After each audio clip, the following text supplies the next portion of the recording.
농촌공간 재구조화법의 제정과 내년 시행을 앞두고 저희들이 정부와 학계를 중심으로 다각적인 노력을 하고 있습니다.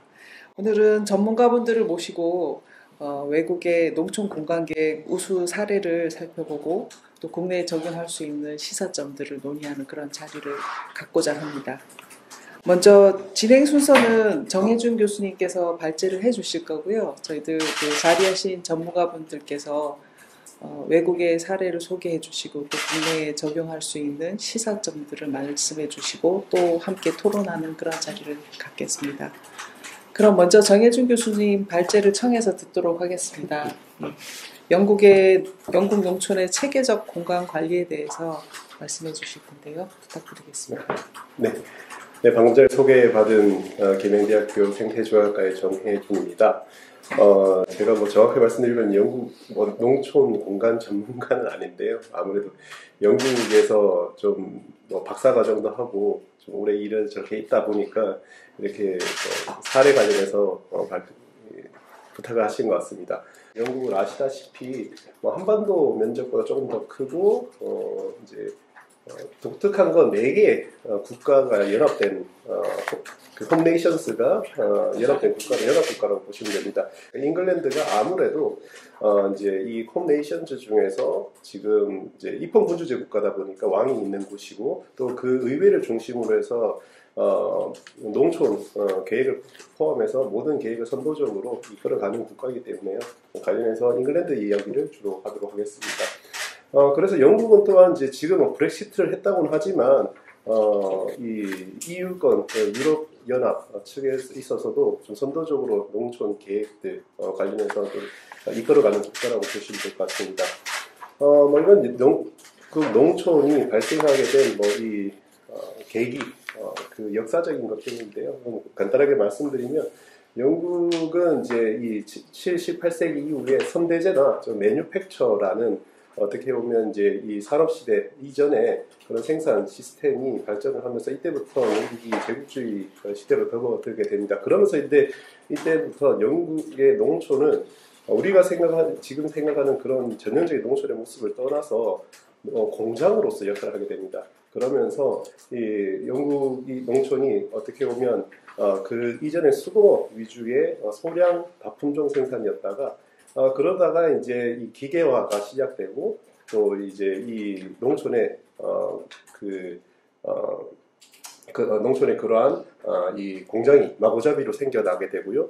또 이제 대도시는 대도시대로 또 농촌의 대도시 인구가 증가하고 또 이 농촌의 또 구조화, 재구조화로 인해서 이 농촌의 이 인력들이 도시로 유출되면서 완전히 피폐해지는 그런 경험을 17, 8세기, 9세기 걸쳐서 경험을 하게 됩니다. 그러면서 영국에 이제 이전에 있었던 공장화되었었던 17, 8세기 영국의 농촌 자체가 이제 피폐해지면서 그런 실업 문제라든지 또 무엇보다 환경 파괴의 문제를 심각하게 겪게 됩니다. 그러면서 이제 이에 반대하는 반대급부로서 이제 이 계몽주의자에 또 반대하는 의미에서 낭만주의자들이 등장하게 되고요.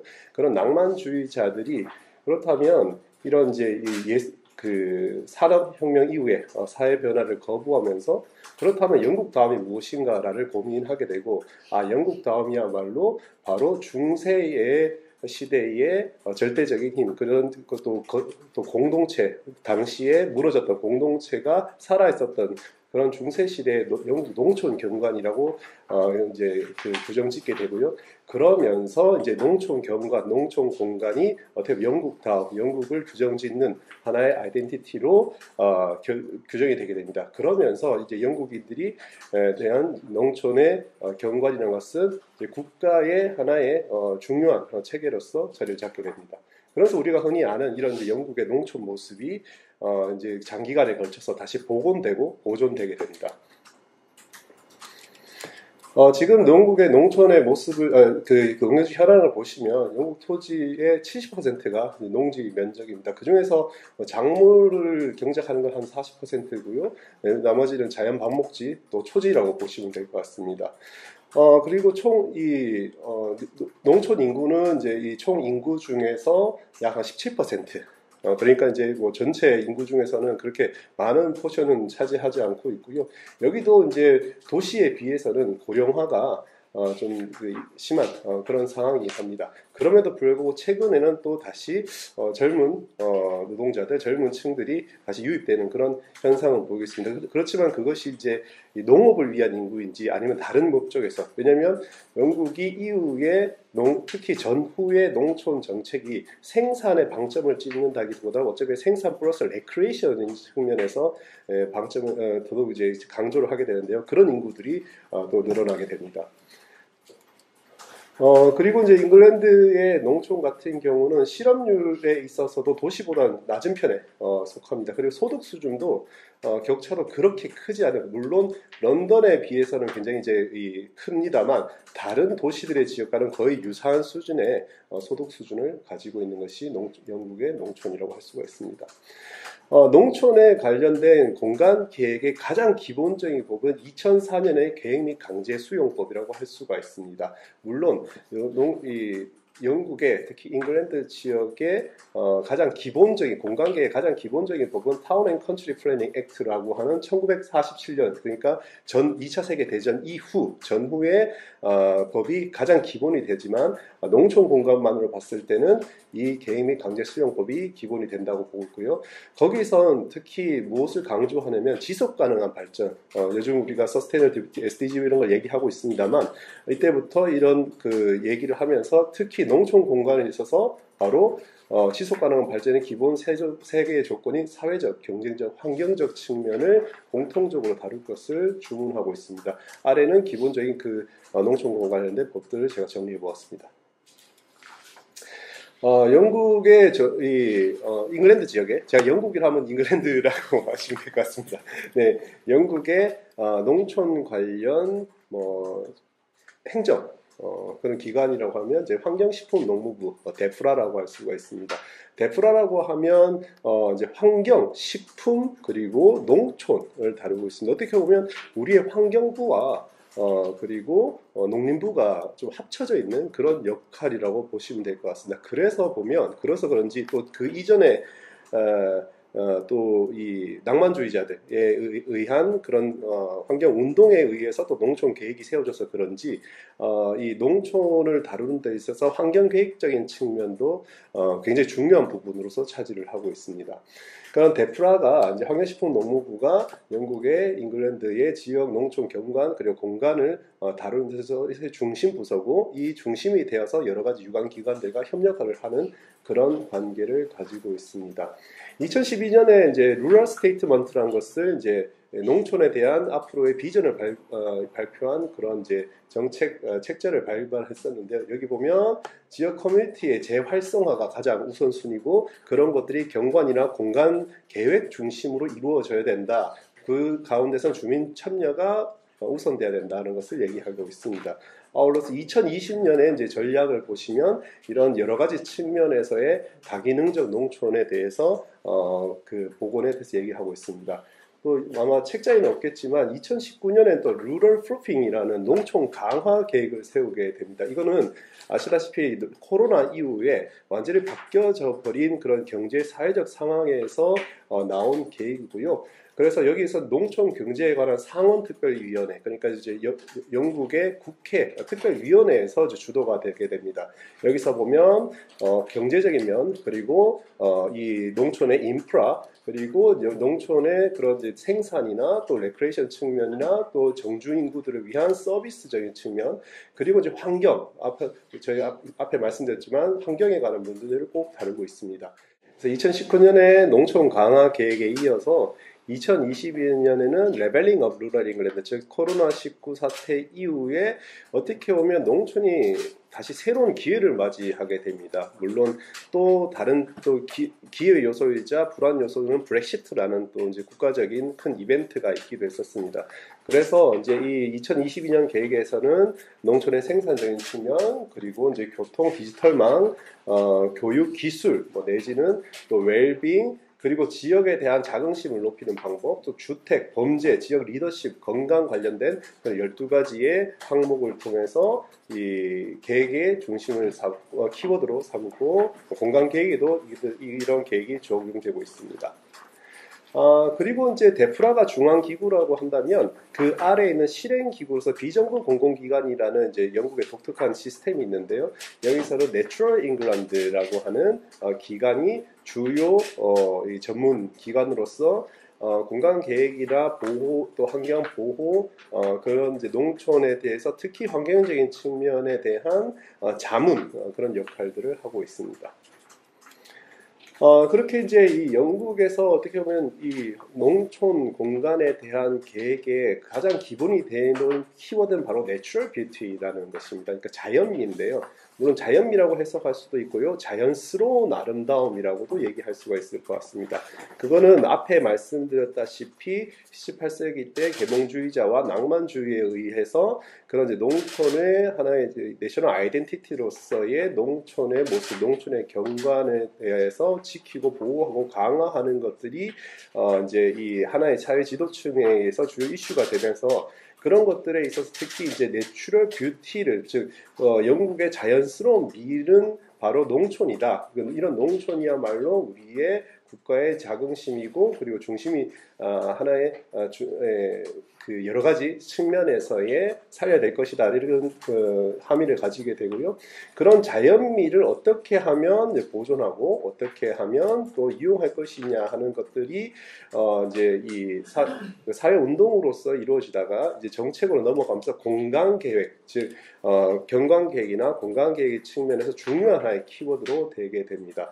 그렇게 되면서 이제 전후인 1949년에 National Parks and Access to Countryside Act라고 하는 그러니까 전후의 영국 국민들이 어떻게 보면 도시를 떠나서 레크레이션적인 측면 요구를 충족시킬 수 있는 방면에서 농촌을 하나의 레크레이션 공간, 휴양 공간으로서 활용하기 위한 그런 법을 만들게 되고요. 이 법을 통해서 이제 민간이 아무리 자기 토지를 가지고 있더라도 이런 휴양적 목적에서는 공개를 해야 되는 그런 이제 강제적인 법을 만들게 됩니다.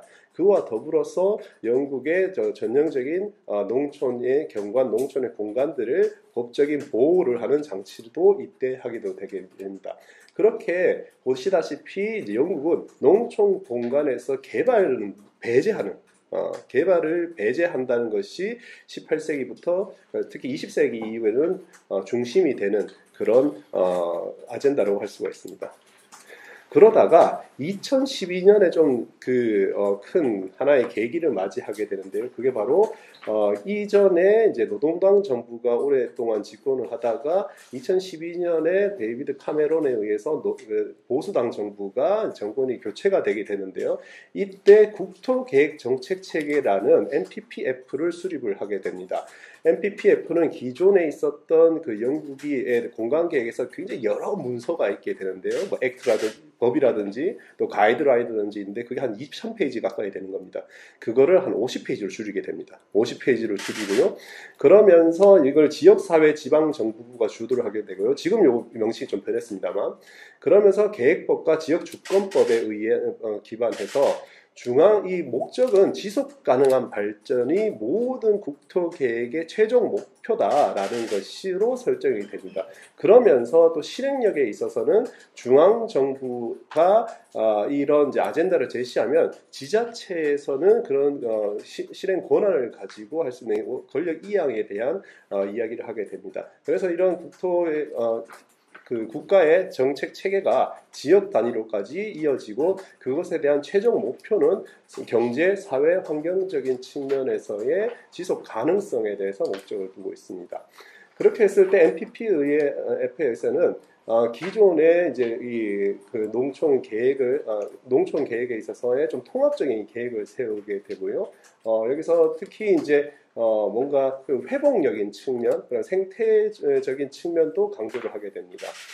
그러면서 여기 앞에 표에서 보시다시피 중요한 것은 중앙 정부는 이제 NPPF를 통해서 주요 방법을 설정하게 됩니다. 거기서 보면 뭐 이제 뭐 문화 환경적인 요소라든지 건축이라든지 디자인이라든지 뭐 그린벨트라든지 그런 큰 키워드를 통해서 간단한 이제 방향을 제시하고요.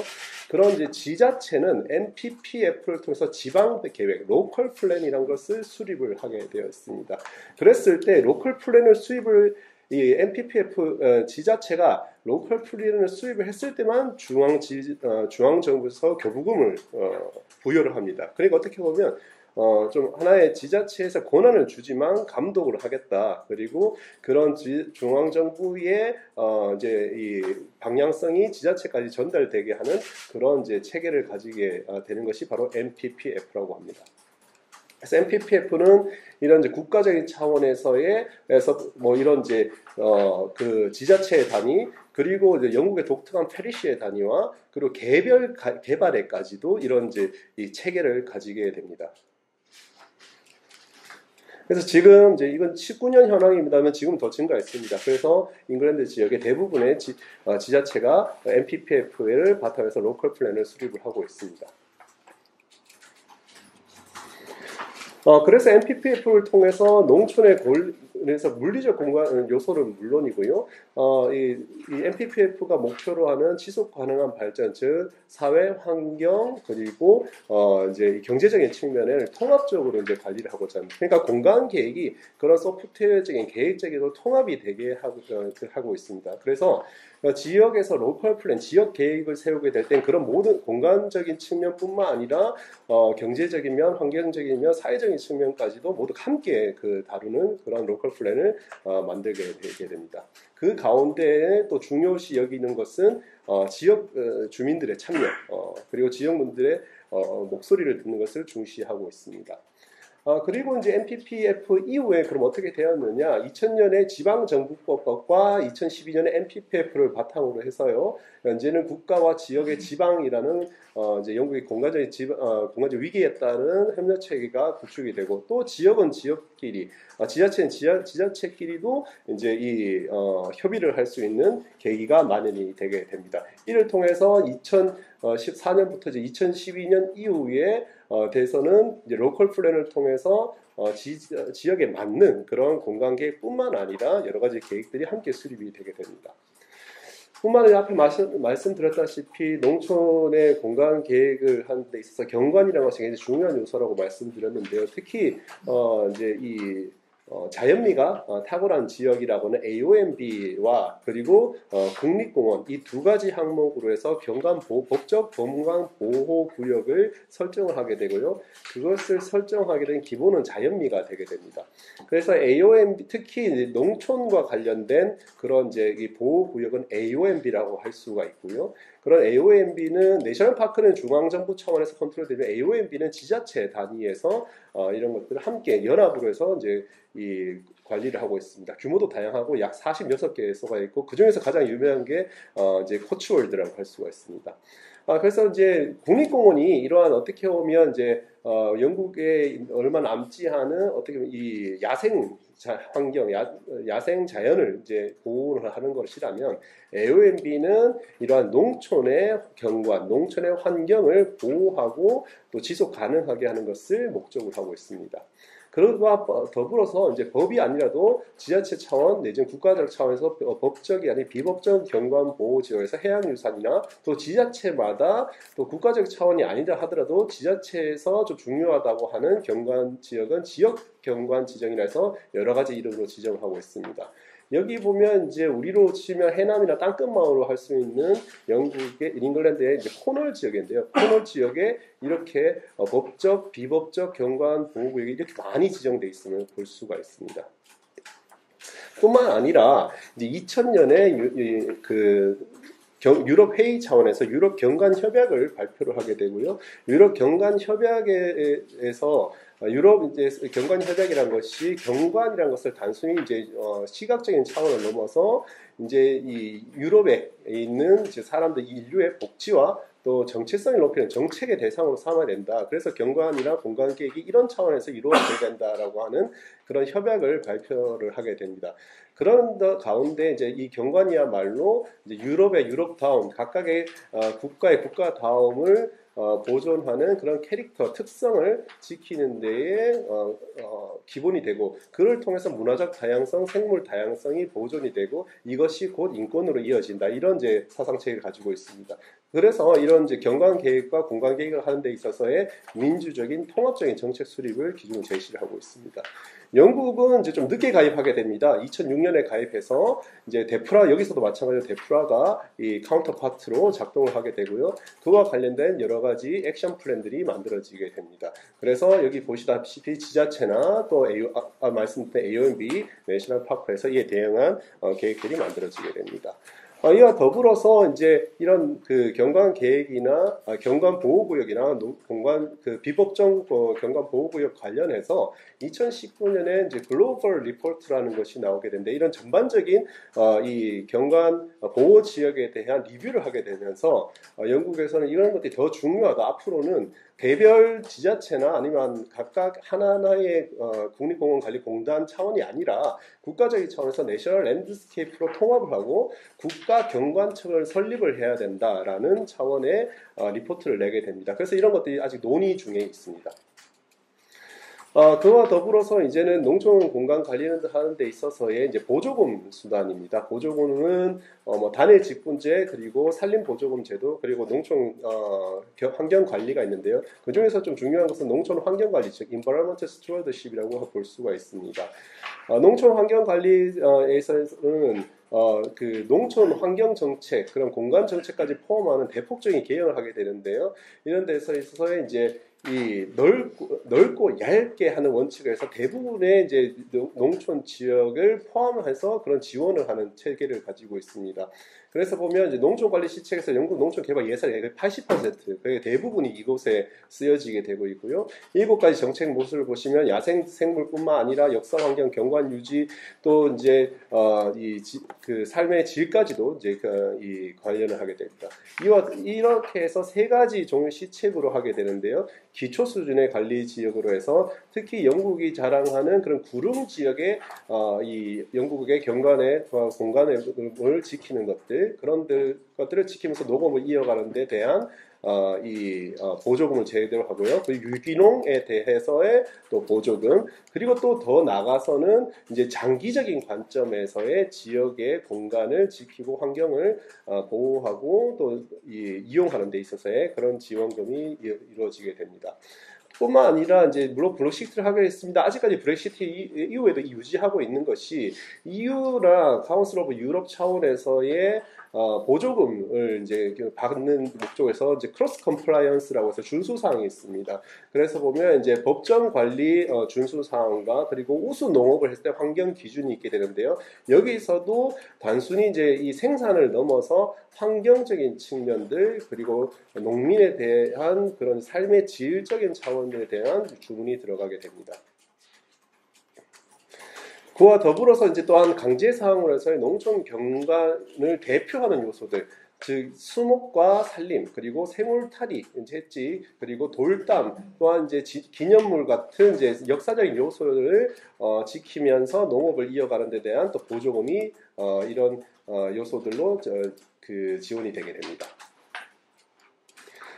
그리고 또한 이제 농촌의 공간 정책을 실행을 지원하는 차원에서 특히 근거에 기반한, 정보에 기반한 의사결정을 하게 되는데요. 그중에서 하나가 이 경관 특성 평가라고 해서 영국의 이제 모든 지역의 경관의 특성을 기록을 하고, 그리고 그것에 대한 경관의 다양성을 159개의 지역, 이건 지자체의 행정 범위를 넘어선 그런 것들을 무시하고 경관 단위로서 기록을 하게 됩니다.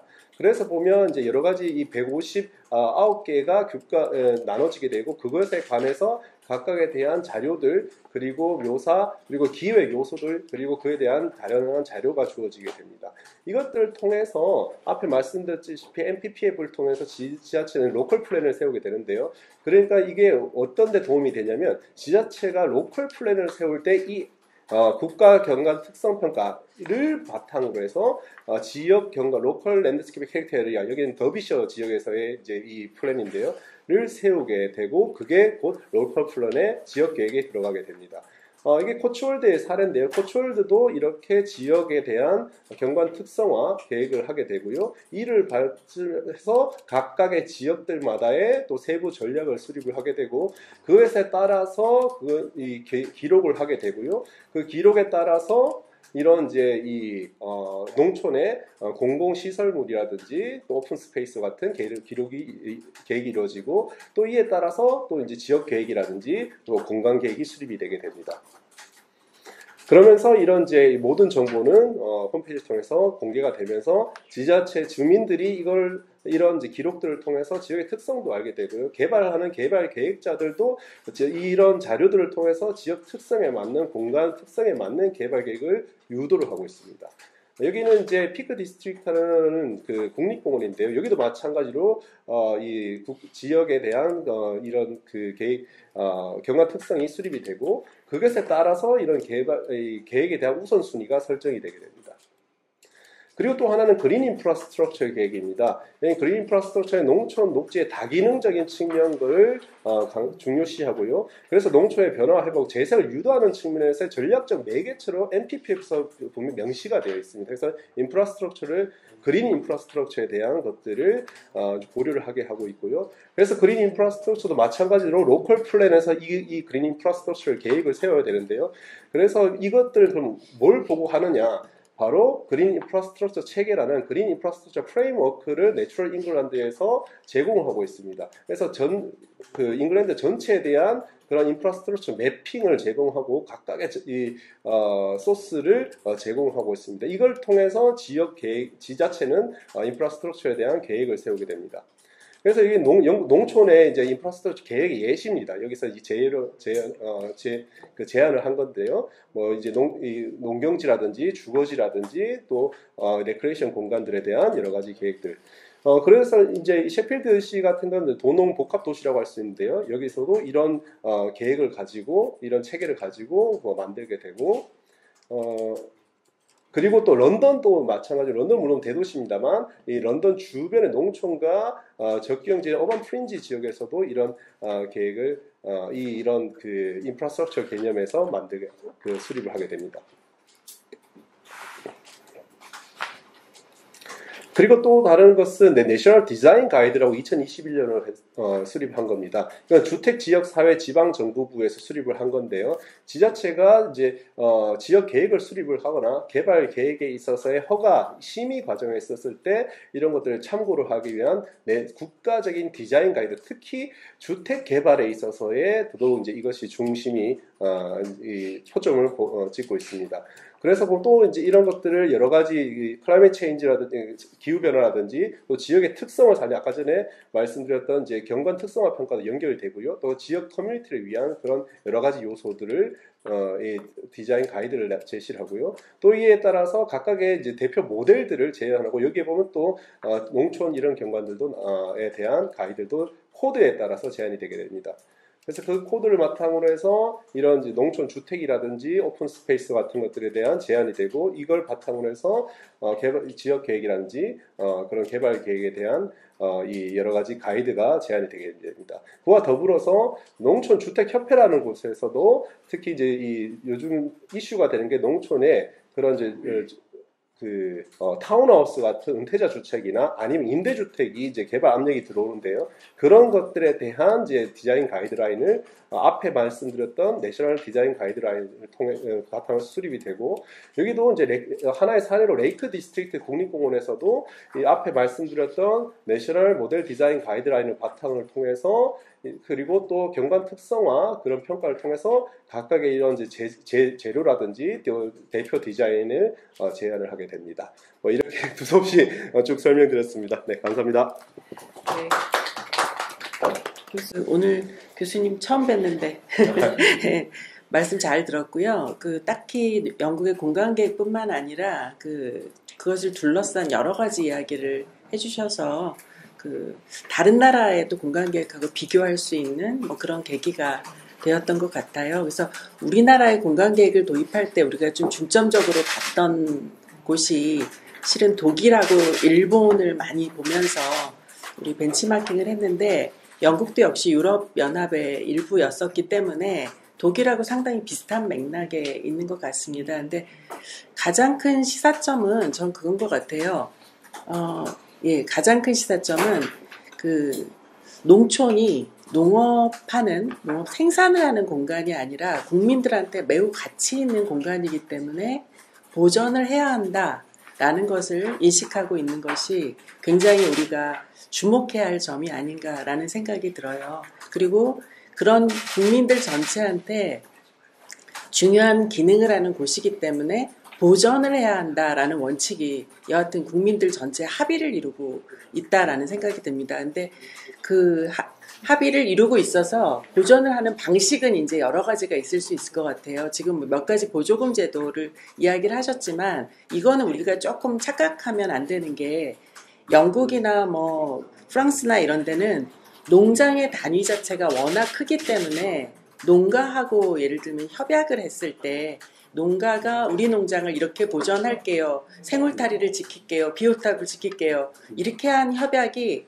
이게 이제 말하자면 농촌 환경을 보존하는 데까지 연결이 되거든요. 근데 우리는 아시다시피 농가의 생산 규모라는 게 너무 작다 보니까 우리 농가하고 직불제 중심으로 뭐 보조금을 주는 시스템을 유지하고 있지만 그게 농촌 환경을 보존하는 것하고는 바로 직결되지 못하기 때문에 그러니까 외국 사례를 볼 때 그 부분은 우리하고 상당히 사회경제적으로 차이가 있지 않을까라는 생각이 듭니다. 그리고 특히 독일에서도 영국도 비슷한데 독일에서도 내부 지역하고 외부 지역이라는 걸 구별을 하고 있거든요. 그래서 내부 지역이라는 게 말하자면 기개발된 도시 지역입니다. 근데 외부 지역이라는 게 우리가 생각하는 농촌 지역이에요. 마을도 있고 농경지도 있고 그런데 외부 지역은 개발이 불가하다. 아예 건축 부자유의 원칙. 먼저 이런 것들을 적용을 하고 있거든요. 그래서 외부 지역의 개발은 원칙적으로 불가한 것으로 간주를 하고 계획 시스템도 다르거든요. 그렇다고 그러면 개발이 불가하니까 계획이 없느냐 그게 아니고 독일 같으면 농촌 공간 계획을 마을 재정비 계획하고 농지 정비 계획하고 이렇게 이중적으로 해서 수립을 하고 있거든요. 그래서 그 부분도 상당히 이제 영국이나 독일의 맥락이 비슷하다라는 생각이 들었고요. 특히 이제 제 생각에 가장 우리가 좀 주목해서 봐야 하는 점이 주민 참여에 대한 이 원칙, 이걸 상당히 강조하고 있다는 대목이에요. 지금 영국 사례에서도 그 이야기를 여러 차례 하셨지만 독일의 경우도 마찬가지로 마을 재정비 계획을 수립할 때 주민들이 참여를 하는데 이 마을 재정비 계획이라는 것 자체가 10년 정도의 장기 계획을 수립하는 것이기도 하면서 마을 주민들이 각종 부문별 위원회를 만들고 그 위원회에서 의견을 내고 활동을 하고 뭐 이런 과정이 그야말로 계획 과정이 곧 환경을 지키는 뭐 이런 과정이거든요. 그래서 이런 대목들이 우리가 좀 다른 나라의 우리보다 좀 앞서 이런 일을 경험했던 국가들에서 배워야 하는 점이 아닌가라는 생각을 해봤습니다. 네. 지금 이제 정혜진 교수님 말씀해준 내용을 되게 잘 들었습니다. 사실은 저는 이제 일본에서 공부를 하고 일본에 대한 연구를 많이 했었는데 최근에 영국에서 한 1년 정도 연구할 수 있는 기회가 있어서 또 연구에 대한 내용들도 공부를 좀 했는데 오늘 이제 사실은 정혜진 교수님께서 말씀해 주신 내용이 굉장히 어떻게 보면 하나의 백과사전처럼 굉장히 많은 정보를 담고 있어요. 그래서 이 짧은 시간에 이 내용을 다 이해하거나 또 이거에 대한 코멘트를 같이 하거나 이건 좀 어려울 것 같아서 그냥 크게 여러 관점 중에서 제가 생각하기에 중요한 것 같은 세 가지만 꼭 집어서 얘기를 하려고 합니다. 첫 번째는 1947년도에 이제 타운 앤 컨트리 플래닝 액트가 처음 만들어진 이 시점인데요. 그러니까 그 전에 농촌이 생산의 공간에서 공간을 계획적으로 관리를 해야 된다라는 게 뭐 물론 이제 그 레크레이션에 대한 수요라든가 다양한 이제 농지로만 대상을 보는 게 아니라 이제 공간으로 보는 그런 내용들이 이제 이야기가 된 거죠. 근데 그 반대로 생각해 보면 그렇게 관리되지 않는 곳이 많았기 때문에 이런 주제들이 이제 많이 언급되었던 것 같습니다. 그래서 그때 이제 아까 정혜준 교수님 말씀해 주셨던 것처럼 국립공원 제도하고 그 다음에 AOMB 제도가 만들어지게 되는데, 그래서 우리나라에서 이제 그 올해 법이 시행되고, 올해 이제 법이 제정되고 내년 시행되는 농촌공간 재구조화법 약칭으로, 이 법도 어떻게 보면은 시점은 한 70년 정도 이상의 차가 있지만, 80년도 차죠. 차가 있지만 우리도 우리 공간을 재검토하고 앞으로 어떻게 잘 관리할까라고 하는 것을 정하는 굉장히 중요한 터닝 포인트에 있다라는 것을 말씀드리고 싶고요. 그 뒤에 굉장히 많은 여러 정책들을 얘기해 주셨는데, 우리도 마찬가지로 그 상황에 맞춰서 그런 우리에게 맞는 여러 정책들을 이제 창의적으로 또 우리 제도에 맞춰가지고, 송민영 박사님도 말씀해 주신 것처럼 국가적인 상황이 다르기 때문에 이러한 지혜를 많이 모아야 될 시기라고 이제 생각을 합니다.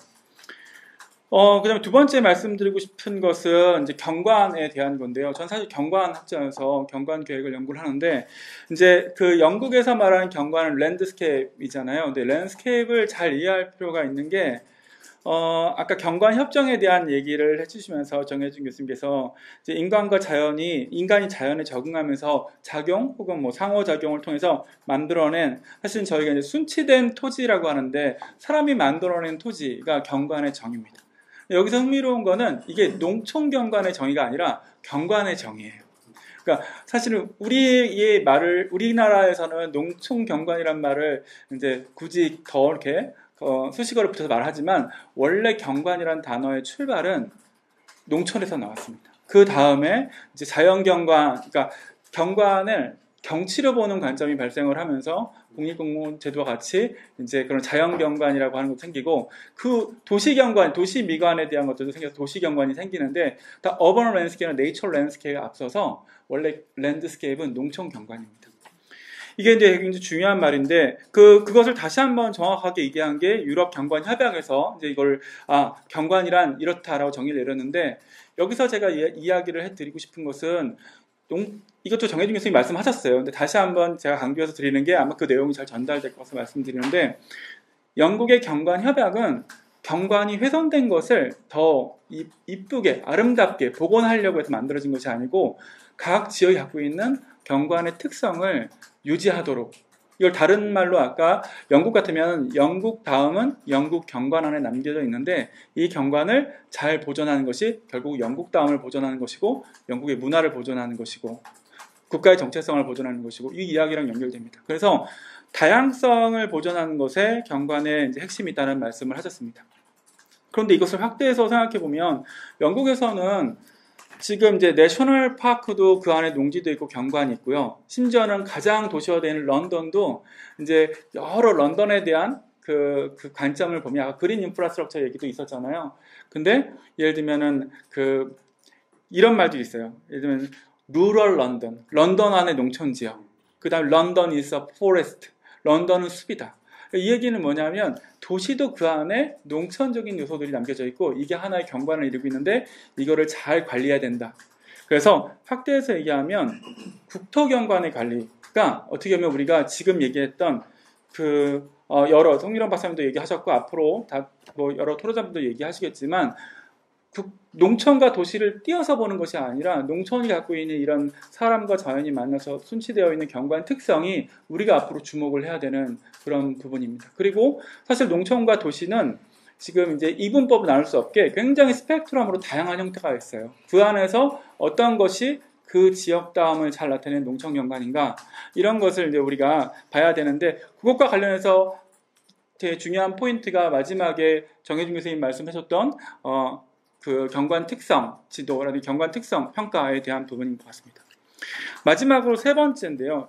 그러니까 우리가 영국의 사례를 볼 때, 영국은 이렇게 했으니까 우리도 이렇게 하고 이렇게 해야지라고 할 때, 사실 나라마다 상황이 되게 다르잖아요. 근데 영국은 2001년도에 데프라가 2001년도에 만들어집니다. 데프라가 Department of Environmental, Food and Rural Affairs라고 하는데 아까 말씀하셨지만 환경식품농림부죠. 그러니까 농촌부라고도 할 수 있는데, 근데 이 데프라가 만들어진 상황에 그걸 잘 알아야 되는데, 이게 이제 국가에서 이렇게 합병해서 만들려고 하는 건 우리나라 기준도 굉장히 어렵잖아요. 이거는 국가 위에서의 정책이 아니라 이미 사회적인 패러다임이 바뀌어서 농촌은, 근데 이전에 패러다임은 agricultural fundamentalism, 그러니까 농업주의예요. 왜냐하면 공업사회로 들어오면서 농촌을 보호하지 않으면 농업이 사라지기 때문에 이런 것들을 가지고 농민들이 생산활동을 하는 것들을 적극 지원해주는 방향으로 지대해 왔는데, 그것이 잘못됐다는 건 아니지만 농촌은 생산하는 농민뿐만 아니라 이제 도시민에게 중요하죠. 예를 들면은 이제 그런 게 서로 분쟁이 있을 수 있는 게, 생산력을 높이기 위해서 농약을 많이 쓰고 농지를 개간하고 하는 것들이 이것이 옳은 행동인가라고 하는 여러 논의들이 있고, 뭐 구제역에 대한 이야기도 있고, 그 당시 90년대 후반에 여러 일들이 있었습니다. 그러면서 농촌은 환경도 되게 중요하다 해서 그런 국가적인 수요를 이제 받아서 데프라가 만들어집니다. 그래서 결과적으로는 데프라가 자연공원부터 시작해서 여러 그 농촌에 관련된 생태계까지 관리를 하게 되는데요. 그래서 우리는 지금 제가 말씀드린 데프라에 대한 이 통합되어 있는 그 행정체계에 대한 얘기를 하고 싶은 게 아니고, 그 안에 담겨져 있는 패러다임 시프팅, 지금 사회에서 원하는 농촌의 모습이 무엇인가에 대한 거를, 이것은 우리도 굉장히 지금 비슷한 수준에 와 있기 때문에 이거에 대한 좀 우리의 의식이 더 고양될 필요가 있다, 이렇게 생각을 합니다. 저는 일본하고 영국하고 독일하고 이제 이 공직에 들어와가지고 출장하면서 여러 가지 이제 사례를 봤는데요. 그 각국이 보면 자기 그 특성이나 아니면 장점을 잘 활용해서 그 기존에 있던 것들을 잘 발전시키고 있다라는 생각을 들었어요. 근데 저희 나라 같은 경우에는 좋은 그 제도를 이제 가져오고 그런 배워오는 거에는 되게 열심히 했는데, 우리 장점이 무엇인가 발굴하는 데는 조금 약했던 것 같습니다. 보통 농촌을 개발하고 보존하고 관리하고 이런 얘기를 많이 하는데, 보존하고 관리하는 게 개발보다는 조금 더 하이 레벨이라고 외국에서는 생각을 하거든요. 저희 나라에서는 이제 개발이 좀 필요했고 개발 중심으로 가다 보니까 이런 얘기도 있어요. 개발의 해법은 또 다른 개발이다.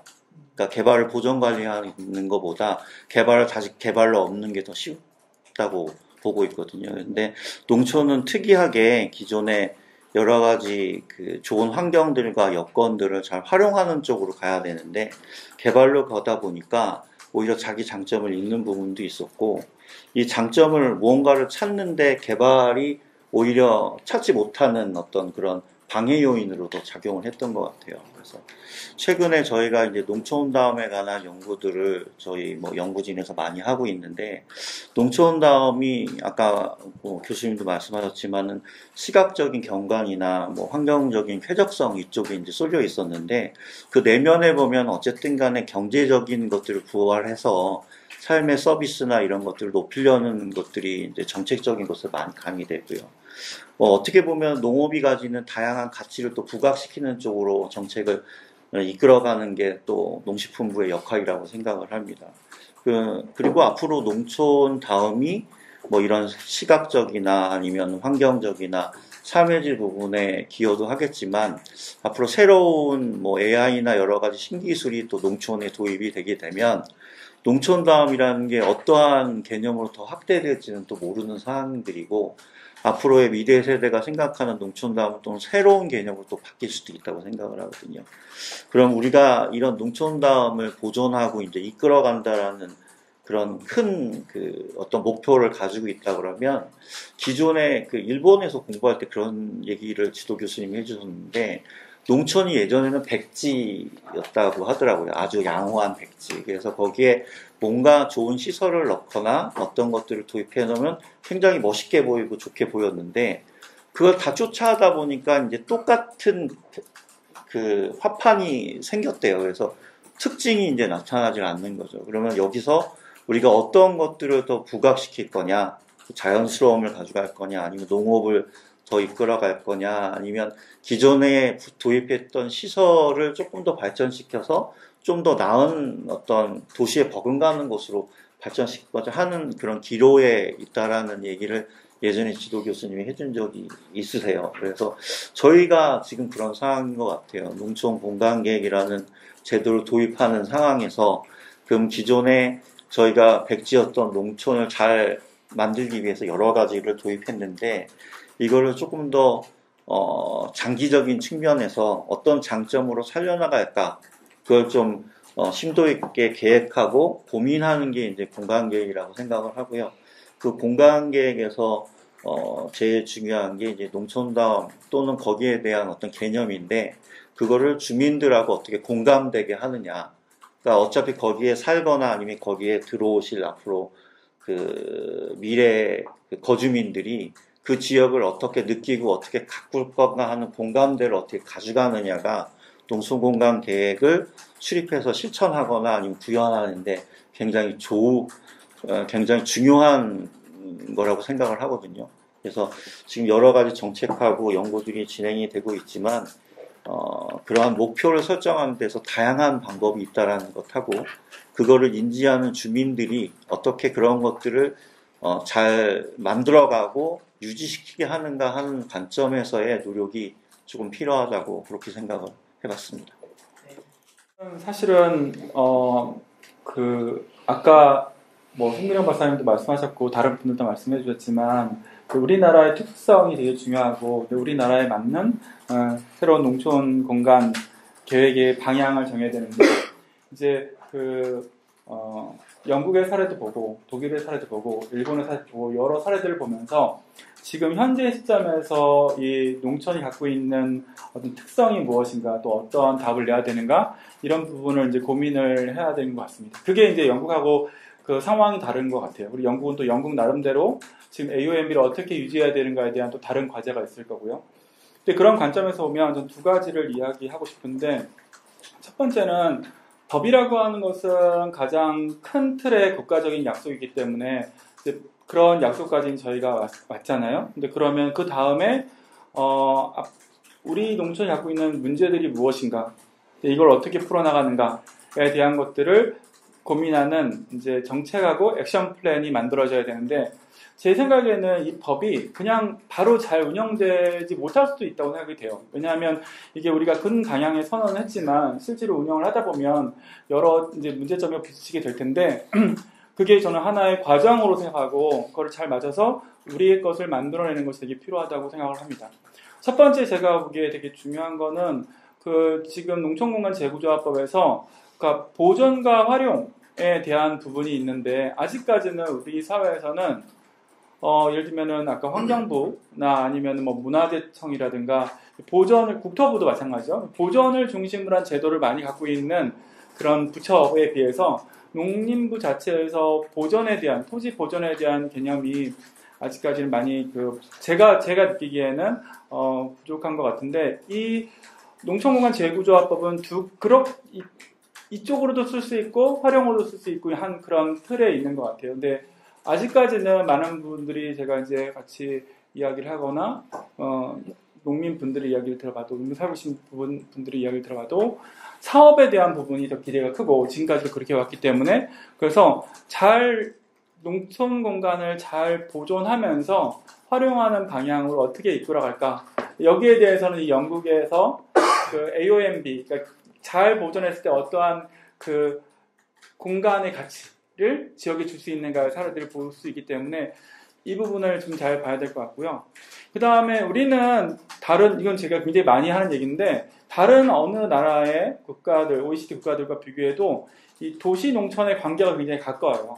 교통적으로 모빌리티가 굉장히 좋기 때문에 그 얘기는 되게 창의적인 다양한 아이디어를 농촌에 넣을 수 있거든요. 왜냐하면 창의적인 아이디어가 있으면 도시와 연결해서 또 아니면 도시와 떨어져 있는 상태의 그 전략을 잘 활용해서 많은 새로운 비즈니스를 만들어낼 수 있기 때문에 거기에 이제 이 농촌다움을 유지하는 데 있는 창조성이라고 하는 것을 잘 활용하면 좋겠다라는 라는 생각을 하고 있습니다. 그럼 마지막으로는 저희가 우리나라만 볼 게 아니라 사실은 제가 다음 주에 베트남의 달랏이라는 도시에서 달랏의 농촌담에 대한 얘기를 하러 가는데요.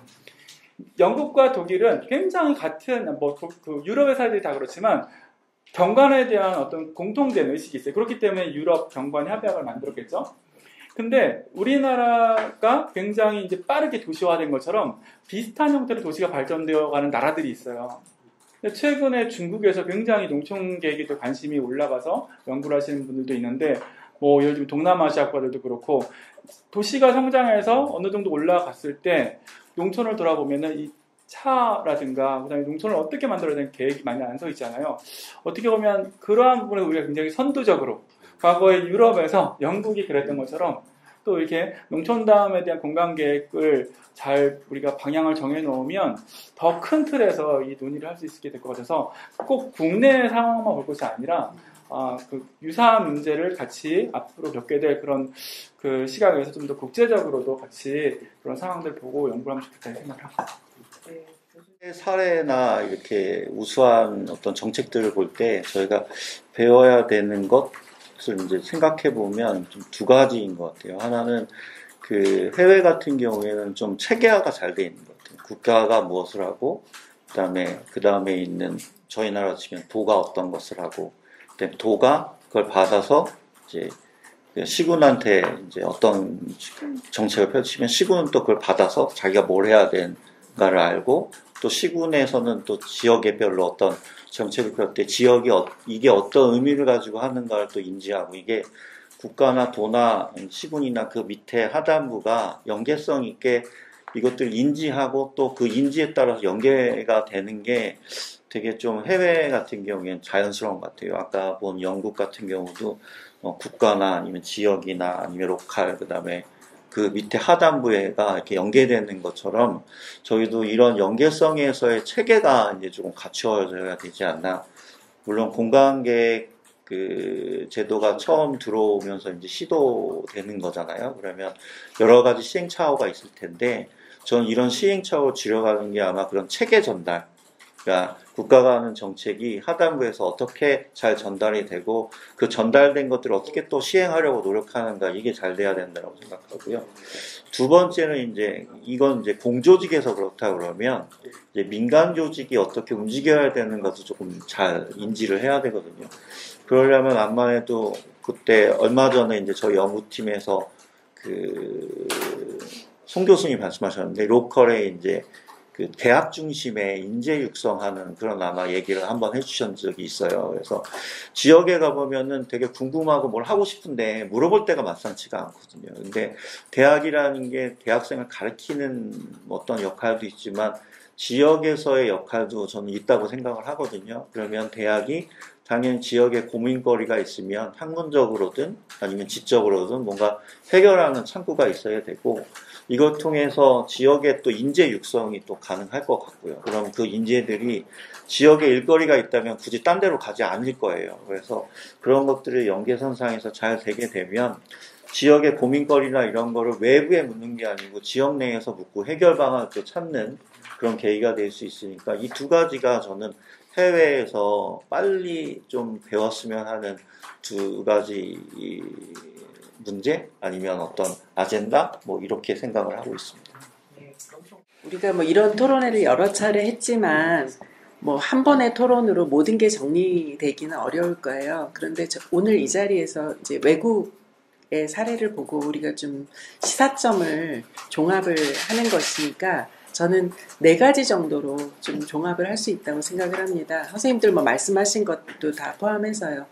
첫 번째는 우리 농촌이 이제 농업 생산하는 공간만이 아니고 농업인들만 거주하는 공간도 아니고 국민에게 열린 공간이다라는 것에 대해서 우리가 그야말로 이제 그 합의를 확실히 해야 될 것 같다는 생각이 듭니다. 근데 국민 모두에게 열린 공간이니 잘 가꿔야 되잖아요. 그러니까 마치 개발을 못한다 이런 의미가 아니라 농촌이 가진 그 소중한 가치 있는 자원을 잘 관리해 나간다, 가치를 높인다, 이런 생각이 이제 우리 지금 농촌 공간 계획의 기본이 돼야 될 거라고 생각을 합니다. 그래서 그 농촌 그러면 지금까지는 언젠가는 도시화될 개발이 이루어질 뭐 나머지 공간으로 취급이 됐는데 그게 아니라 농촌이 그 자체로서 가치를 가진 공간이니 우리가 이것을 잘 관리를 해 나가야 된다라는 생각이 일단 기저에 있도록 해야 한다라는 게 선진국들, 이제는 우리도 선진국이니까요. 다른 나라들의 경험을 보면 공통된 그 깔려있는 생각이다라고 결론 내릴 수 있을 것 같고요. 그 다음에 두 번째는 여기서 그럼 지역마다 우리 농촌 공간계획을 수립할 때 그 기본으로 좀 가져가야 될 것은 우리가 법률을 이렇게 농촌 공간계획 법률 도입하고 시군별로 계획을 세우라고 하고 계획 수립에 가이드라인도 내려줘요.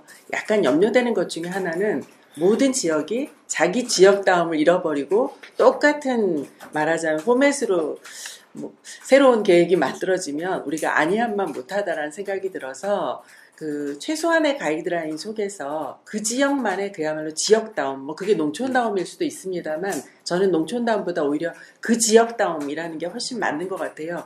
그 지역만의 가치, 이것을 발현할 수 있도록 길을 열어주는 게 매우 중요하다. 그러니까 아까 선생님 발표에서는 그 경관의 다름 이야기를 하셨거든요. 그러니까 경관뿐만 아니라 그러니까 다름, 그것은 다양성을 이야기하니까 그 부분을 우리도 강조를 해야겠다라는 생각이 들었고요. 세 번째는 연결되는 이야기이지만 그 다름이 그 말하자면 계획으로 표출되고 실행으로 구체화되려면 주민들이 반드시 그 계획 과정과 실천 과정에 참여할 수 있도록 하여야 한다라는 것입니다. 우리 지금 농촌공간계획법에도 주민협정을 포함해서 주민의 참여의 길을 열어두고 있어요. 그런데 아직은 초기이다 보니까 농촌 현장에 계시는 주민들 입장에서는 우리가 무엇을 할 수 있을지에 대해서 다소 막연한 뭐 이제 이런 상황이거든요. 그래서 우리가 지금 이제 시범 계획을 하고 이러는 과정에서 그야말로 주민 참여가 구체화될 수 있는 이런 길을 열어주면 좋겠다라는 생각이 듭니다.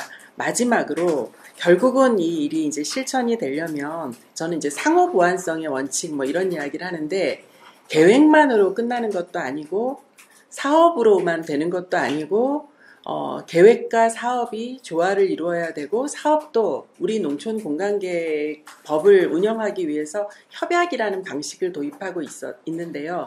협약에 들어간 사업이라는 것은 우리 농촌국에 지금 국한되는 사업입니다. 그게 아니고 다른 나라의 경험을 보면 이게 농업정책국에 있는 것, 그 다음에 타 부처에 있는 사업 이런 것들도 그 다음에 지방자치단체가 가지고 있는 자원 이런 정책 자원들이 다 융합이 되어야 한다라는 것입니다. 그러면 자연스럽게 그 정책 자원을 가지고 있는 여러 부처들, 그 다음에 뭐 시군 지방자치단체, 민간단체, 여러 공기관, 뭐 사적기관, 주민조직 등이 각자의 자원을 가지고 각자의 역할을 할 수 있도록 이 얼개를 짜는 일이 그야말로 이제 상호 보완적 접근이 되면서도 우리 지금 도입한 농촌공간계획법을 성공적으로 안착시킬 수 있는 길이 되지 않을까 이런 생각을 해봅니다.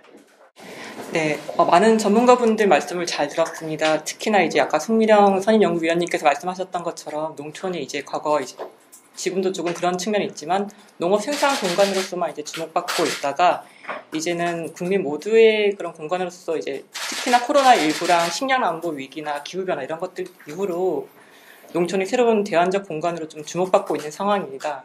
다만 그런 농촌에 있어서 이런 계획적인 계획 같은 것이 도입되지 않았기 때문에 조금 무분별하게 발전된 모습이 있었는데 이번 그런 것들이 이제 농촌의 발전 가능성을 조금 저해했던 측면이 있었고요. 그러한 점에서 저희가 이제 농촌공간 재구조화법을 도입하게 되었습니다.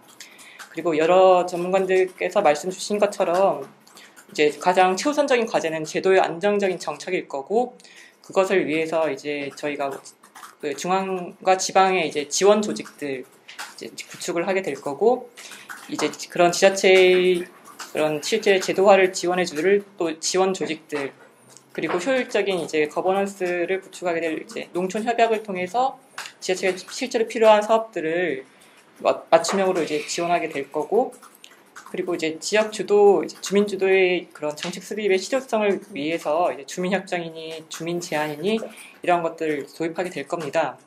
그리고 저희가 이제 11월, 12월에는 이제 실제로 이 정책을 지자체에서 이제 공간 계획을 수립하게 되실 건데, 그것을 위해서 지자체 공무원들의 이제 그런 제도에 대한 이해도를 좀 더 제고시키는 차원에서 5차례 정도의 설명회를 예정하고 있고요. 그러한 것을 통해서 이제 공무원들부터 제도에 대한 이해도를 높이고 이제 그러고자 합니다. 최근에 저희 위원회에서 좀 관심 갖고, 특히 저희 농어촌 정책팀에서 관심 갖고 지금 바라보고 있는 것은 농산어촌에 대한 소멸, 그리고 농촌 공간에 대한 전체적인 디자인을 어떻게 할 것인가에 대해서 2가지 주제를 가지고 좀 심도 있게 논의하고 있고, 그다음에 기농기촌인들에 대한 주거 정책에 대해서도 좀 고민을 좀 하고 있는 상황이고요. 오늘은 이제는 그쪽보다 이제 농촌 공간 계획에 대한 전체적인 내용들을 좀 다루시는 것 같은데, 나름 그래도 농촌 공간 계획을 한 20년 정도 공부하고 또 현장에서 뛰면서 느꼈던 것들 중에 좀 농식품부가 앞으로 정책을 만들고 실행하는 데 있어서 좀 생각해 주셨으면 하는 부분들이 몇 가지가 좀 있어서 말씀을 드리면, 일단 우리가 되게 좋은 제들, 오늘 얘기하신 영국의 사례라든지 또 일본의 좋은 사례라든지 해외에 굉장히 많은 여러 사례들을 또 제도들을 국내에 도입해서 많이 활용들을 하시는데, 제가 느끼기에는 그 제도들이 만들어지는 동안의 어떤 과정 속에서의 철학들을 제대로 반영하고 가져왔는가라는 부분에서 그동안의 어떤 정책들은 사실 그런 부분 좀 부족하지 않았느냐. 굉장히 좋은 정책들이지만 사실은 결과적으로 성과를 올해 안에 몇 개에서 5년 동안 몇 개를 하겠다의 수준에 머물렀지, 실제 농촌이나 농업이나 관련돼서 이 정책들을 실제 농업인 또 농촌에 사는 주민들의 삶의 질이나 생활이 어떻게 좋게 반영하게 할 것인가는 좀 상대적으로 부족하지 않았는가라는 생각이 들어서, 이 농촌 협약도 사실은 프랑스가 사실은 모티브가 됐고 우리나라 어느 정도 형태에 맞게서 지금 변경되어 가는 과정인데, 그럼에도 20년도 이후 시범사업이 쭉 진행되어 왔지만 분명히 문제제기들이 굉장히 많이 있었어요. 특히나 현재 일반 농서촌 개발 사업으로 도저히 풀 수 없는 문제점 파악을 시켜놓고 해결 방안을 일반 농서촌 개발 사업으로 풀게 하는 형태 같은 경우는 사실은 내가 문제가 이게 되게 많은데 사실 풀어놓을 수 있는 방법은 한두 가지밖에 없는 상황에서 이게 과연 해결할 수 있는 답안이 될 수 있는가. 그렇다고 한다면 이 해결 방안에 대해서 일반 농산촌 개발 사업의 기존과 좀 다른 형태의, 그러니까 포스트 일반 농산촌 개발 사업에 대한 지침이라든지 가이드 같은 것이 만들어지던가, 아니면 전혀 다른 차원에서의 접근이 좀 필요하지 않은가. 그래서 그동안처럼 계속 지역개발 형태의 사업비 제도의 어떤 투입으로는 지금까지 경험으로는 농촌을 소멸하는 것을 막기에는 역부족이다라는 게 사실은 역설적으로 보여주지 않고 있는가. 수십 년 동안 지역개발 사업을 해왔지만 여전히 농촌은 소멸의 위협에 놓여 있는 것을 본다면, 그렇다면 앞으로의 그 정책의 방향에서는 실질적으로 이 사람들, 농촌에 살고 있는 농어민이든 또 농촌 주민이든 간에 이분들을 어떻게 할 것인가에 대한 고민이 좀 필요할 거라는 생각이 들고, 저희 위원회 차원에서도 그런 면에서 좀 접근을 좀 많이 하려고 합니다. 실질적으로 그러니까 농식품부가 생각하고 있었지만 좀 풀 수 없었던 것들을 위원회에서 어떻게 하면 본부처 차원에서 해결할 수 있는 방안, 또는 농식품부 자체에서 살짝 놓치고 있는 방향성에 대해서 우리 위원회가 좀 그 방향을 좀 언급해 드리고, 그걸 통해서 지금보다 좀 나은 농촌을 만들어서 거기 살고 있는 주민들이 농촌에 살고 싶게 하는 것을 좀 만들어 보고 싶은 생각이 있고, 그걸 위해서 지금 위원회에서 열심히 저희 분과위원님들 또 우리 사무국 직원들하고 노력을 하고 있습니다. 오늘 토론회의 이제 저 개인적인 소감은 이제 국가의 역할, 그리고 지자체의 역할, 주민의 민간의 역할을 보는 부분들이 다 있는데, 국가의 어떤 일관성이나 포용성, 그리고 지자체의 의지뿐만 아니라 그런 다양성 개선들, 그런 부분들, 그리고 또 주민과 민간의 어떤 자발성들, 그런 부분들이 일치될 때 성공하지, 그런 부분들이 성공 요인으로 저는 판단이 됩니다. 그 기저에는 농촌의 공간이 농업 생산을 뛰어넘은 국민의 가치의 공간이라는 그런 인식이 돼야 된다는 전제도 있는 것 같습니다. 그 R&D라는 것은 저희들의 역할은 R&D인데요. 저희들의 R&D의 역할은 각자가 그러한 역할을 더 잘 할 수 있는 그런 끊임없는 성과들을 만들어내는 것이 아닌가 이런 생각이 또 들었습니다.